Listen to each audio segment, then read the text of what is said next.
Hello there, world.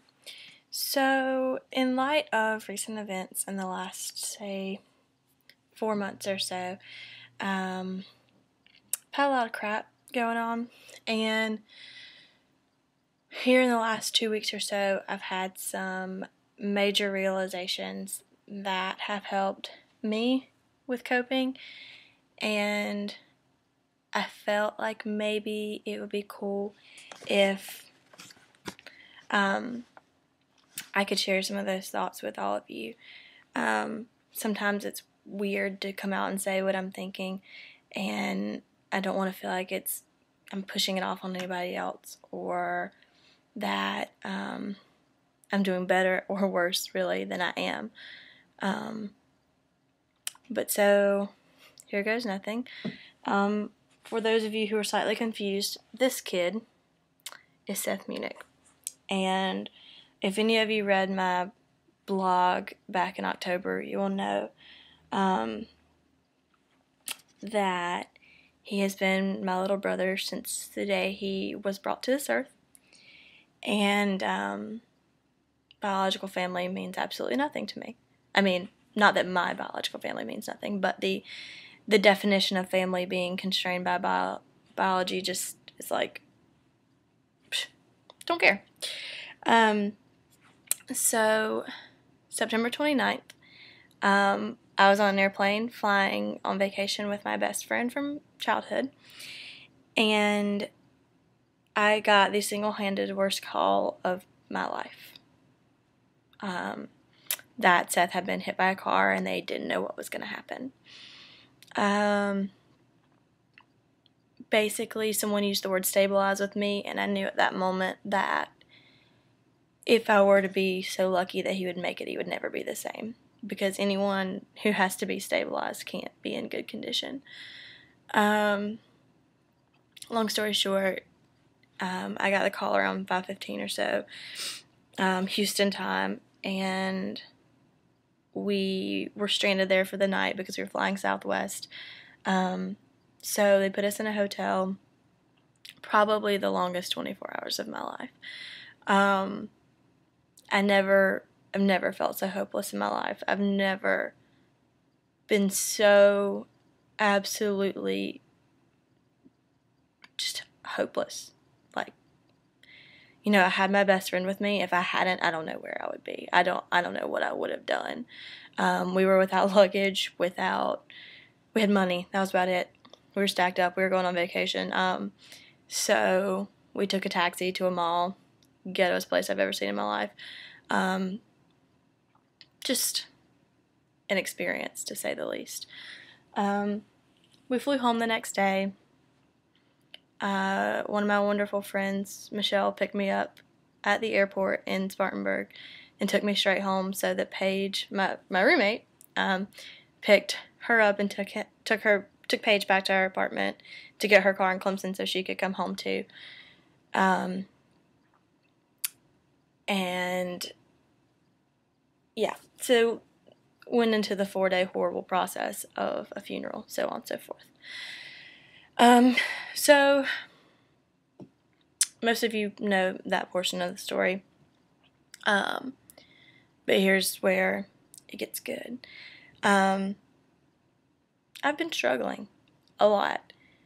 I never, ever, ever, ever in a million years thought that Seth would be the kid of his class to pass away.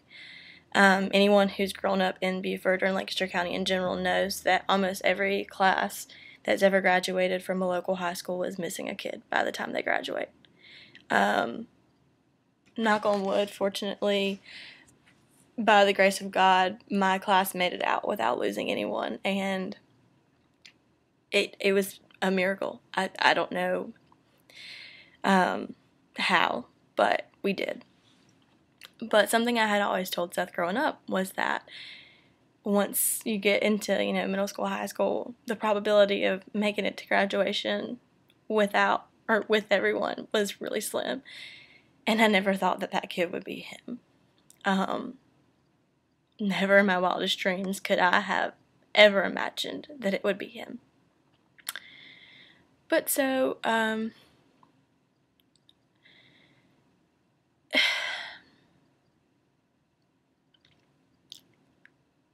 In the weeks following Seth passing, the roughest part was realizing I would never see him again.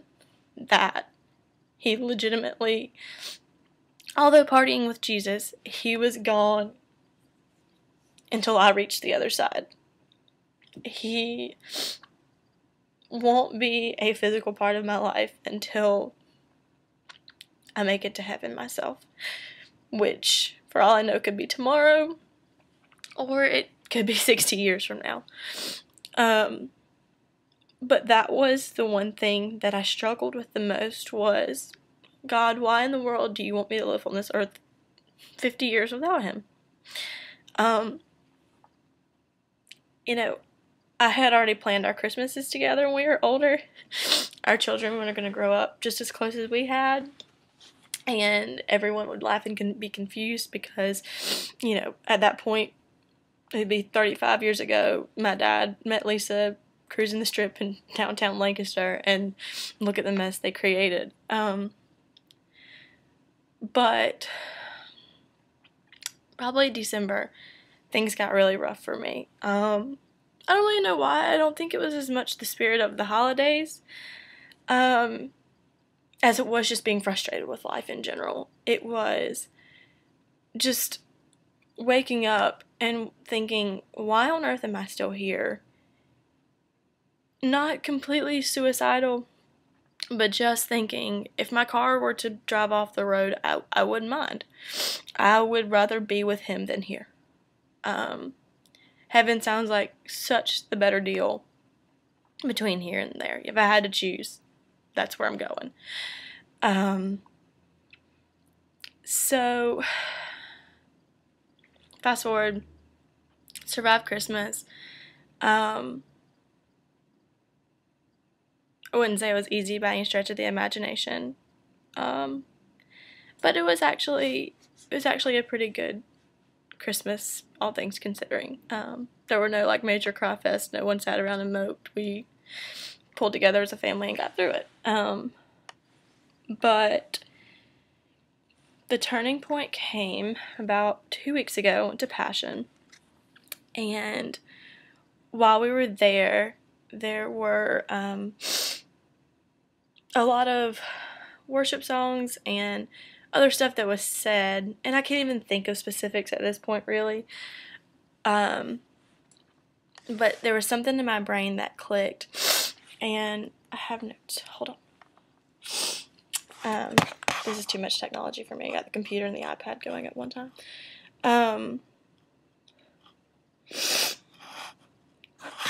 First off, Louis said, life only works when you're completely and totally surrendered to God. Any way else is leading to death. And I knew that I hadn't been completely surrendered. If I had been completely surrendered, then it would have been easier.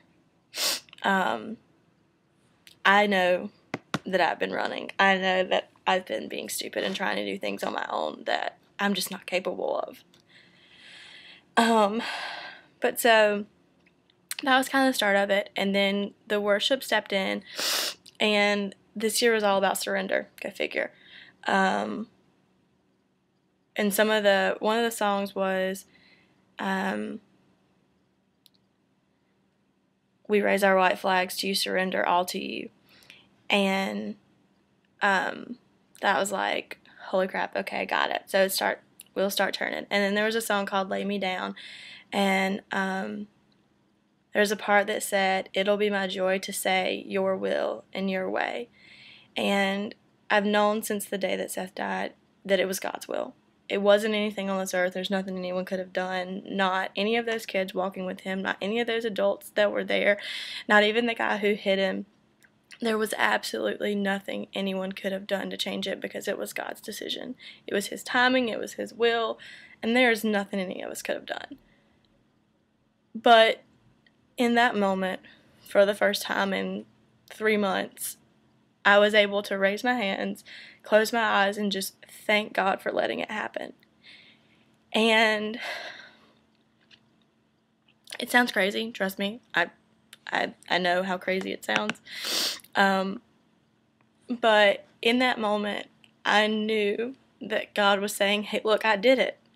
and you don't have a choice, and I don't care if you like it, but you're called to be a follower of me, and here it is. So take it and run with it. Mope on it or move on with it. And I knew right then that it was his will. And I found some weird, odd joy in it. Through tears, guys beside me don't even know me going, like, what is this girl crying about? There was an honest joy to be able to say, God, thank you for letting this happen, because I know that I was headed down the wrong path, and I know that everything happens for a reason and that your hand was in it. So then we left Passion, and that was great, and I was like, all right, got some peace going on. And then we had Disciple Now, and we talked about forgetting what lies in the past and straining forward to what's in the future. And the biggest thing that hit home with me there was that not only could I not dwell on it, which I'm doing a decent job of not dwelling on it, I think. Not because of anything I'm doing, just because I do have that peace in knowing that it was all God to begin with and I don't have a choice. It's kind of like either take it and mope on it or take it and be happy about it. You don't get to choose. There's no undo button in life. So anyway, but one of the other things I think I struggled with Seth was that I felt as though somehow it was my fault. Not like, I didn't push him out in front of a car. I didn't, not teach him to look before he crossed the road, because in all honesty, almost a week to the day, exactly 6 days before that, he and Tanner and I had breakfast at the Little General before school, because I'd come home to watch him play football that Thursday night, and that Friday morning we went to breakfast, and I actually stopped Tanner and made him go to the edge of the road with me, look both ways before he crossed to go to school. So it's not like, I'm not his mother, but it's not like he had not seen me be responsible at that crosswalk. It was just, I knew I had been being stupid. I knew I had been rebelling against God. I knew that there was some guilt going on, and that sometimes God has to use crappy stuff to wake us up. And that guilt, it was confusing for the most part, because I knew it wasn't my fault, and I knew I wasn't supposed to feel guilt, but I knew the guilt I was feeling had to be justified some way. And the speaker at Disciple Now kind of hit on it, and talked about how we will reap what we sow, and he brought up Jonah. And I kind of giggled to myself and was like, oh great, I'm being compared to Jonah. But I mean, I am, because he was like, hey, Jonah, go do this, and Jonah was like, peace, and went that way. And so when we talked about it, he echoed over and over and over and over again that God's ultimate goal is himself and his glory. That's God's goal. He's God, and his ultimate goal is to bring glory to himself. And thinking through that, it made me realize that guilt I was feeling is probably semi-justified. God could very well have been using Seth's death to give me a wake-up call. Not just me. It's not all my fault. But it was a wake-up call for me, and that guilt wasn't completely wrong, I guess. So anyway, let's see. I had something else I wanted to say. Okay, so basically,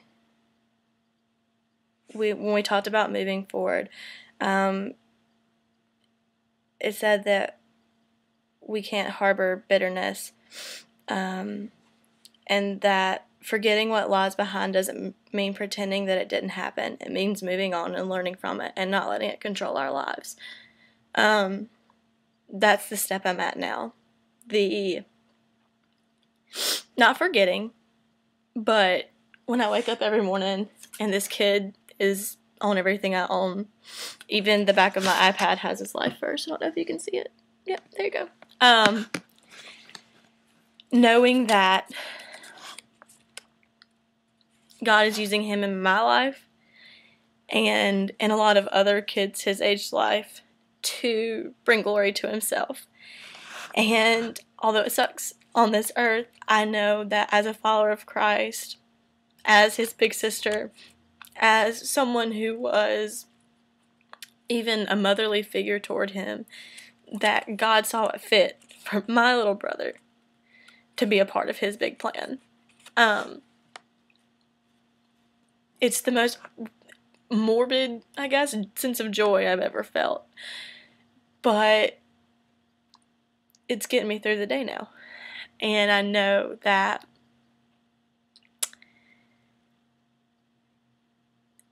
I know for a fact that he's sitting up there partying with Jesus, and that he would be disappointed in me, and he would be disappointed in our family and all of his friends if we all just sat around and moped for him. We're talking about a kid who had Thunderstruck played at his funeral. Like, this is not an average kid. I wore orange and purple. You know? I honestly think he might come down in some earthly form. Like, he kind of came down in the form of his dog. Y'all haven't met Samson. You would know that he's like Seth in dog form. Big feet, lanky, can't walk straight, falls over all the time. He's Seth in dog form. But I honestly think he would come down and slap each and every one of us if our lives were now lived in a way that didn't bring glory to God through this tragedy. So, Disciple Now weekend, I got to stay with the 9th grade girls. Shout out to the freshman girls. Woo woo. There were 20 of them, and it was me and Sarah Bailey and Shannon Cato. And it was great to be able to talk with them, and something that I explained with them the night we were there, and that I guess I want the rest of the world to know too, is that it's okay to be okay. I mean, it's okay to not be okay. It's okay to have bad days. It's okay to hurt. But it's okay if you're okay. Because there was this part of me that wanted to be okay, and this part of me that wanted to mope, and then the part of me that was just like, I don't know what to do because I'm being watched no matter what I do. If I seem okay, people are going to think that I didn't care, or that I'm hiding something. And if I seem too upset, then people are going to think I'm not okay, or that I'm just moping for attention. And it's like I just couldn't even figure out where I was supposed to be or what I was supposed to be feeling. But I finally was able to look at them and say, I know all of you hurt. You get up every morning and you go to class and you see that empty desk. I understand how bad it hurts. But it's okay to look at that desk and to smile and to thank God that it's an empty desk. It doesn't make it hurt less, but it does bring about a really odd sense of peace that God never gives us anything we can't handle. As Mother Teresa said, God will never give me anything I can't handle. I just wish he didn't trust me so much.